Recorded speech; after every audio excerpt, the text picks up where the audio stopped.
മനസ്സിലുണ്ടോ മാക്സിലുണ്ട്. Max wedding centre, Pattambi, Kuttanad, Koppam and Kacheri.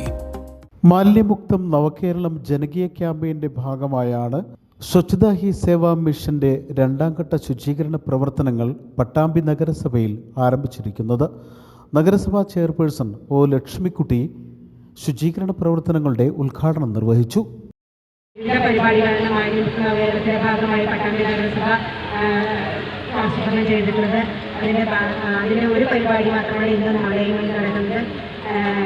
ഇതിൽ പങ്കെടുക്കുന്ന NSS കുട്ടികൾ, NES, SNGS, എലിമെൻ്റ് കോളേജിലെ NSSൻ്റെ കുട്ടികൾ, അതേപോലെ തന്നെ മറ്റ് വിവിധ വ്യാപാര വ്യവസായ സംഘടനാ പ്രതിനിധികൾ അടക്കം ഉള്ള എല്ലാവർക്കും ഈ അവസരത്തിൽ നന്ദി രേഖപ്പെടുത്തിയാണ്. പട്ടാമ്പി നഗരസഭയോടൊപ്പം എല്ലാവരും ഒത്തുചേർന്ന് നിൽക്കുന്നതിന് വളരെയധികം സന്തോഷമുണ്ട്. നഗരസഭാ വൈസ് ചെയർമാൻ TP ഷാജി ഉദ്ഘാടന ചടങ്ങിൽ അധ്യക്ഷത വഹിച്ചു.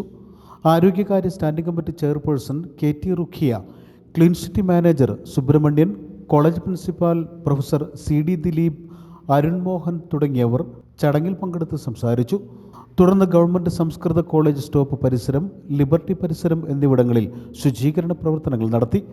നഗരസഭയിലെ ശുചീകരണ തൊഴിലാളികൾ, ഗവൺമെൻറ് സംസ്കൃത കോളേജ് NSS വളണ്ടിയർമാർ, പരിസ്ഥിതി പ്രവർത്തകർ, നഗരസഭ ആരോഗ്യ വിഭാഗം ജീവനക്കാർ എന്നിവർ ശുചീകരണ പ്രവർത്തനങ്ങളിൽ പങ്കെടുത്തു.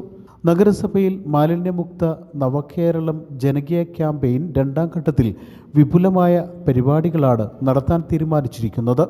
ജനകീയ പങ്കാളിത്തത്തോടെ ശുചീകരണ പ്രവർത്തനങ്ങൾ നടത്താനാണ് പ്രധാനമായും ഉദ്ദേശിക്കുന്നത്. മാരത്തോൺ, മനുഷ്യചങ്ങല, ചിത്രരചന ഉൾപ്പെടെയുള്ള പരിപാടികളും സംഘടിപ്പിക്കും. ഒക്ടോബർ 24, 25 തീയതികളിൽ മാസ്റ്റർ ക്ലീനിംഗ് നടത്താനും തീരുമാനിച്ചിട്ടുണ്ട്. ഒക്ടോബർ 2 ഗാന്ധി ജയന്തി ദിനത്തിൽ മാലിന്യമുക്തം നവകേരളം രണ്ടാം ഘട്ട പദ്ധതി, ഹരിത കേരള മിഷൻ ജനകീയ ക്യാമ്പയിൻ എന്നിവയുടെ ഉദ്ഘാടനവും നടക്കുമെന്ന് അധികൃതർ അറിയിച്ചു.